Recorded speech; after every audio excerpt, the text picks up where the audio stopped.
Hello everyone, I've been asked to do a video on what happened with the migrant sex attacks in Germany on New Year's Eve, and I found it worthy to bring up considering the striking similarity with Sweden. I thought I would address mainly 3 topics, but the third topic would make this video nearly an hour long, so therefore I decided to split it up into 2 parts. This video you're watching will address A, the fact that something similar happened in Sweden long before it did in Germany, but not only did the police cover it up, our media did as well, and the majority of the victims were underage.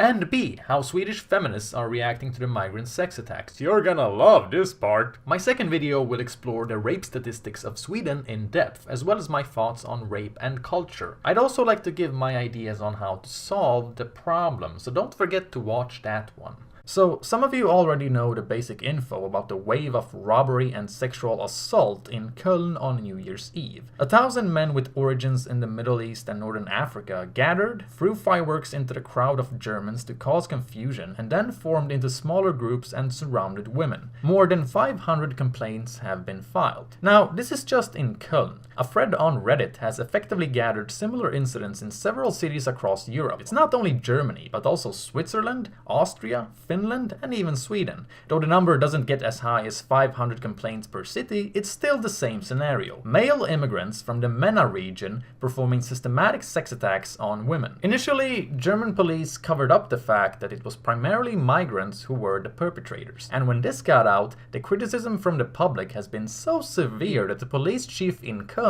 was forced into early retirement. Here's the amazing thing though. When it comes to cover-ups, Sweden is way worse. German police was criticized because it took them a week to inform the public about the sex attacks. But Swedish police knew for 2 years that immigrant gangs were sexually harassing girls at a music festival for young people called We Are Stockholm, yet they didn't say a word about it. Instead, their report to the public was that it was a calm gathering that went fine. In total, the police processed 36 reports of sexual molestation, and the majority of these victims were girls under the age of 15. But the number of unreported cases appears to be much higher. According to an eyewitness who used to work as a psychologist in the police force, during one single night, the police and the security guards had to intervene against 90-something guys. There was serious sexual harassment taking place in front of the very stage where radical feminist pop star Sara Larsson was playing. The perpetrators were primarily young men who arrived in Sweden as unaccompanied refugee children. They would gang up around single girls, touch them between their legs, and grab their behinds and breasts. The eyewitness says that the attacks appeared to be premeditated and organized. Now, for the sake of perspective regarding the perpetrators, I need to point out there's a good chance that a large portion of them aren't young at all. In Denmark, they put 282 unaccompanied refugee children through age tests and found out that 203 of them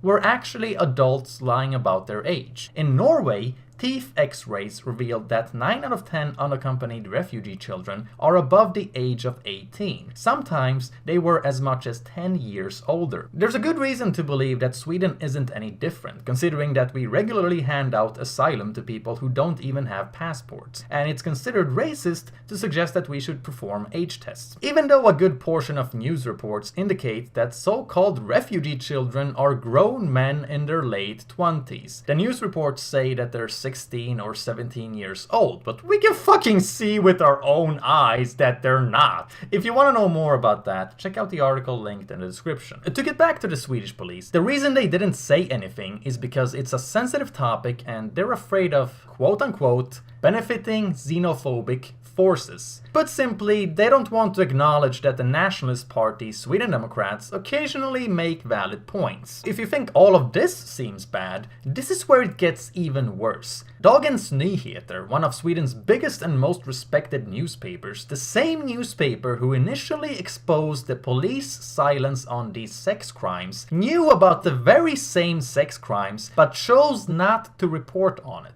So they're basically trying to shift the blame on the police. This was all revealed by Chang Frick at the libertarian alternative media Nyheter Idag. Here's the story, and it takes place in August of 2015. The psychologist who was an eyewitness at the festival got in touch with a journalist at Dagens Nyheter, and the journalist seemed interested until he told her that nearly all of the guys performing these sex attacks were unaccompanied refugee children from Afghanistan. At that point, her tone of voice changed.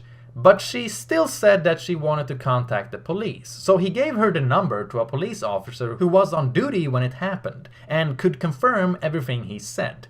She got in touch with the police officer and they spoke briefly. She said she would call him back, but she never did. And after about 3 or 4 days of trying to reach her, the police officer gave up. The psychologist tried contacting 2 other newspapers about the incident, but none of them replied. At which point he also gave up. Now, fast forward 5 months in time. It's 2016 and the systematic sex attacks on young girls at the music festival is still completely unknown to the general public. But then something happens. Köln, Germany. The story goes viral all over the world, and because of what happened in Germany on New Year's Eve, the journalist suddenly got in touch with the psychologist. Now, all of a sudden, she seems very interested in doing a story about the music festival. Almost as if the suffering of young girls is only worth bringing up when you can make a shitload of money off it by saying, "Oh hey, it happened here in Sweden too! The same thing, but the police stayed quiet even longer! Look at our corrupt police! We have one too!"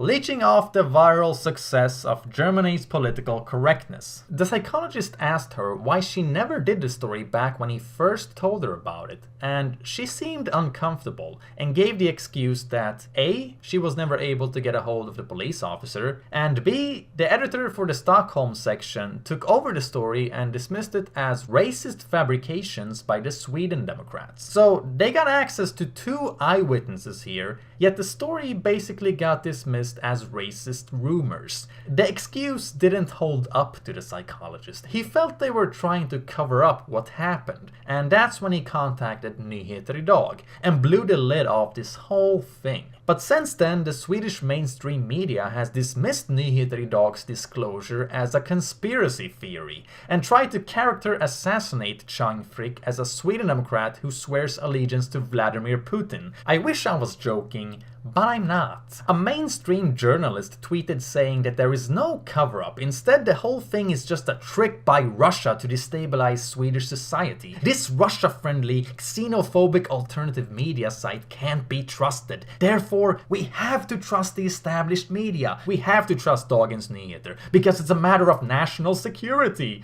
You'd think she'd be shunned by other journalists after a paranoid delusion like that, but instead a respectable right-wing paper in Sweden allowed her to elaborate on these thoughts in an opinion piece. And state-owned public service media, SVT, had 3 people on the news to discuss Nyheter Idag's disclosure. But all they really did was agree with each other on the alleged cover-up being a conspiracy theory, and dismissing Nyheter Idag as a racist hate site. All of this without allowing Chang Frick to comment, which is a direct violation of the press rules of ethics. The Swedish Journalist Federation's newspaper let the editor-in-chief for Dagens Nyheter dismiss the whole thing as baseless lies. Nyheter Idag wasn't even allowed to comment here either. The Journalist Federation essentially just served as a platform to discredit the disclosure. And Expressen is one of the biggest papers in Sweden. In their article about the cover-up accusations, they introduced Nyheter Idag as a website that's quote-unquote celebrated by racists and close to the Sweden Democrats. For no valid reason, they mentioned that Chang Frick used to be a member of the Sweden Democrats several years ago, and then they allow 3 people to dismiss the disclosure as baseless lies. This despite the fact that there's emails, text messages, and voice messages showing that the journalist from Dagens Nyheter had contact with both the psychologist and the police officer. This entire mess has been summarized with the hashtag DNGate, because in a similar vein to Gamergate, it turned out that the mainstream journalists in Sweden are just one big group of friends who cover each other's backs. Not a single Swedish journalist bothered to investigate the information that Nyheter Idag got access to. The silence has been so complete that we actually needed help from our neighboring country, Norway. Their journalist union has verified the story of there being a cover-up, and they deem the sources to be credible. Another interesting aspect to this scandal is Tommy Deo Diogen, a former politician for the Center Party. He's also been very active in the Non-Violence Project, an organization that works with young people and holds violence prevention education programs and lectures. He also worked as an official for 12 years on the music festival where the sex crimes took place. Tommy himself is an immigrant and grew up in the ghetto. In August 2015, he wrote a blog post about the racism that Sweden never talks about, namely immigrants being racist towards Swedes. During the time he was growing up, 2 rapes occurred in his residential area, and he claims these rapes only happened because the girls were Swedish. Had they been immigrants, those rapes wouldn't have occurred. According to him, there is a widespread view in the ghettos of Swedish women as dirty and slutty,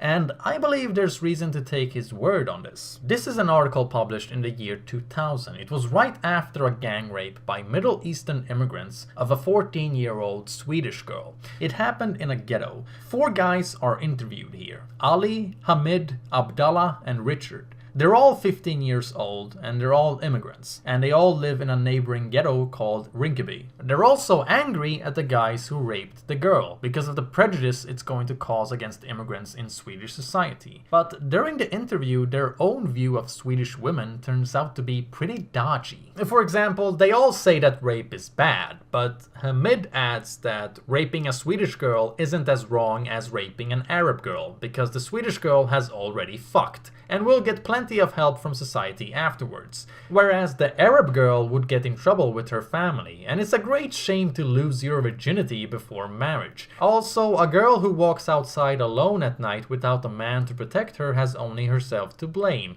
especially if she's drunk. Ali agrees to this, saying that she takes a stupid risk. The journalist who wrote the article says that from the conversation he had with the 4 guys, it's made clear that it wasn't a coincidence that a Swedish 14-year-old was raped. All 4 of them look down on Swedish girls to some degree and claim that this attitude is very common amongst young men with immigrant parents. However, few are ready to go so far as to demand sex, but it still has something to do with the outlook on women and the clashing of cultures. Hamid explains that it's far too easy to get a Swedish whore. Then he corrects himself and says girl instead of whore, smiling embarrassed. Richard agrees that Swedish girls are too easy to get, that they're naive and get exploited. Hamid carries on explaining that Swedish girls give too much and that only cheap women have sex with guys before marriage. He would never let his sister do that because rumors would spread. She would be called a whore and it would bring shame upon the family. Richard objects to that, saying that girls should be allowed to sleep with anyone and that nobody should get rumors. But Hamid disagrees. He says many immigrants spend time with Swedish girls as teenagers, but when it's time for marriage, they get a proper virgin from their own culture. And he's going to do that too, because he doesn't respect Swedish girls very much. They are, quote unquote, fucked apart. So yeah, while there are lots of nuances and exceptions to this, I think that Tommy Diogen generally has a correct outlook on the issue. And in his blog post, he also used the music festival as an example of racism. He says that for a couple of years, they actually had a really hard time getting Swedish youths to attend the festival. Swedish guys would get beaten up, robbed, and threatened, whereas Swedish girls would be sexually harassed. Despite these huge problems, the attacks as well as the racist motives didn't get any attention whatsoever. In a recent interview with Fria Tider, he says that he brought all of this up with the politicians in Stockholm. Being a deputy in the city council, he spoke to representatives from all political parties and tried to get them to do something against the reoccurring attacks against young girls, but none of them were interested. He says he can't stop thinking about the massive attention it would have gotten if it had been the other way around. If the perpetrators were all white Swedes and the victims were all non-white immigrants. So according to him,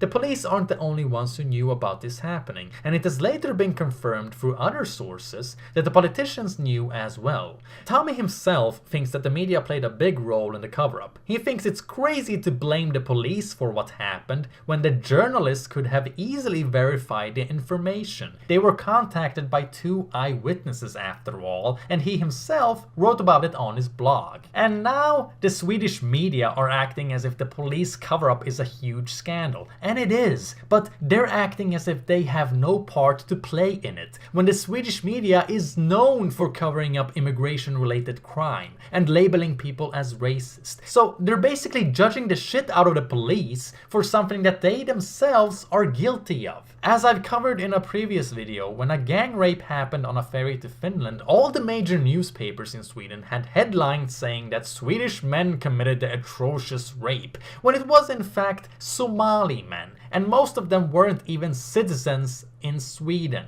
A tourist doesn't qualify as Swedish, okay? The Swedish media is the very reason the police didn't want to say anything. The police chief responsible for the cover-up was interviewed by Nyheter Idag and said that we can't talk about who the perpetrators are and what country they're from, because in the media it gets misinterpreted and twisted into a direction which doesn't even address the primary issue. If we're gonna describe a perpetrator, we can't do it in the slightest way that would make someone think we're pointing out a specific group. It takes way too much time and energy from us to constantly have to defend what we do when we're accused of being racist and fascist. The way that the media handles reality is a problem for us, you could say. So basically, the police wants to avoid a media storm where they're labeled as racist. And in a country where the word racist is the absolute worst label you can get, it's certainly understandable.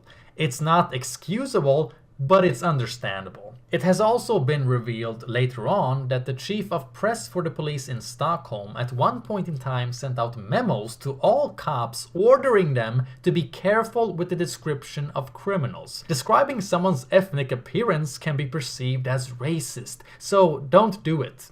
Because, quote unquote, the police isn't racist.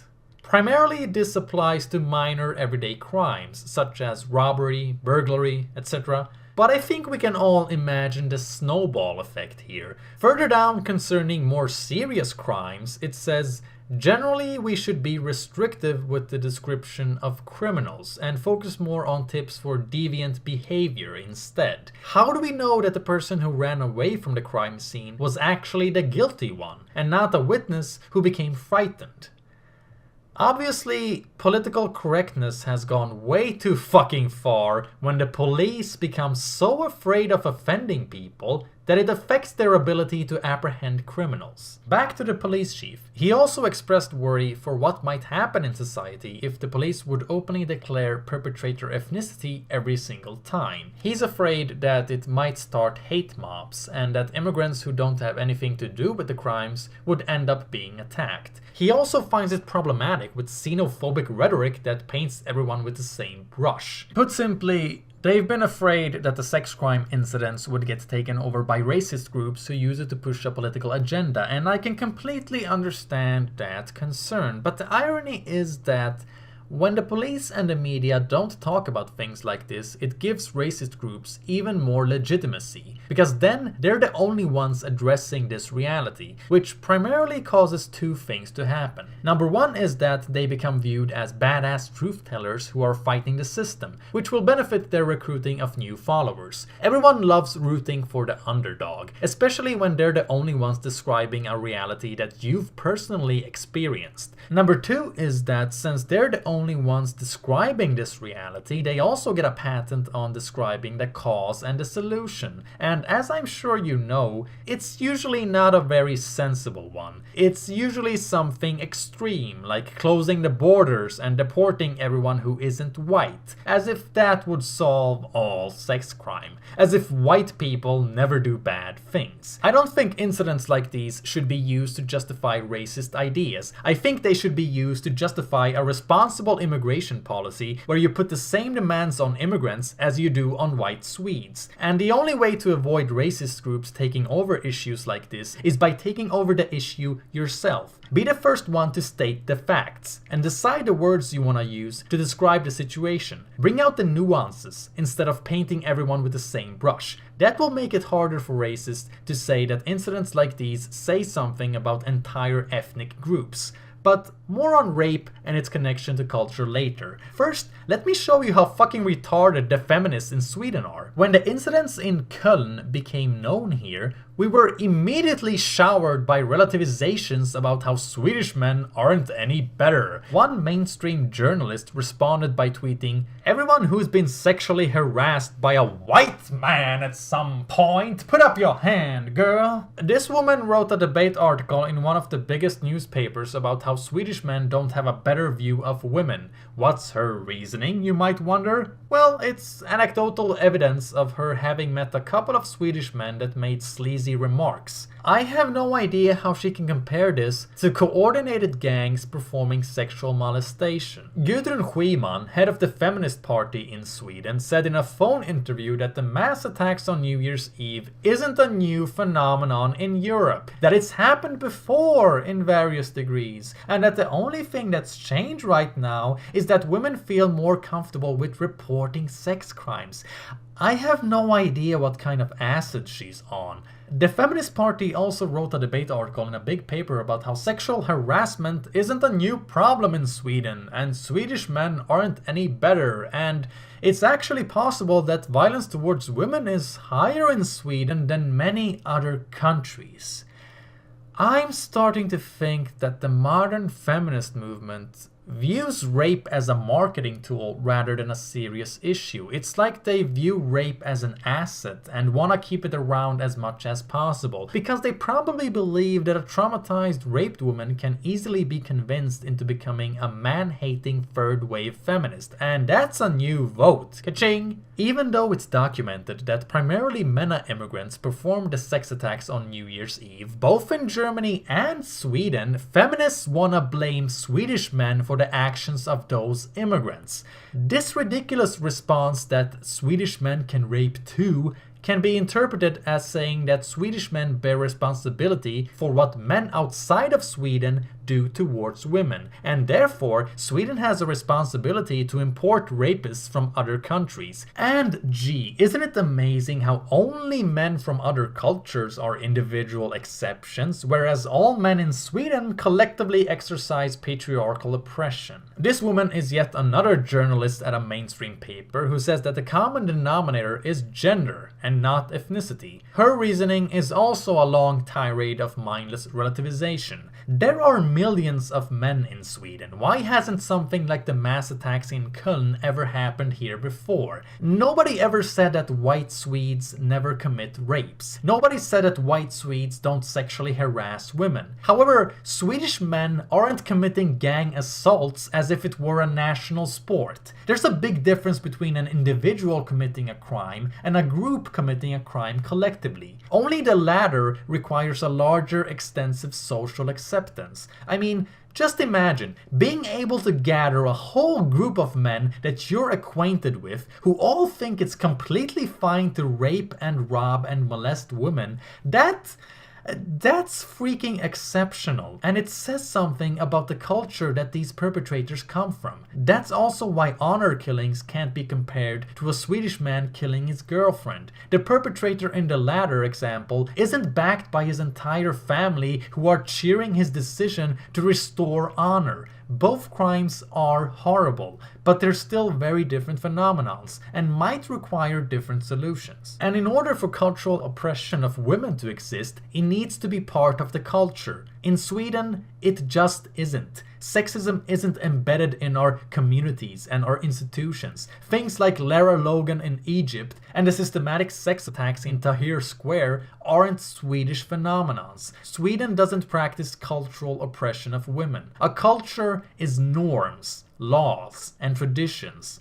Swedish law doesn't say that you're allowed to rape your wife and that women must cover their hair. Swedish traditions aren't female genital mutilation and child marriage. Don't get me wrong, there is plenty of sexism in Sweden, and we are definitely not a utopia of equality. But there are varying degrees to this issue, and while Swedish culture isn't perfect, it's also not comparable to Middle Eastern and African cultures.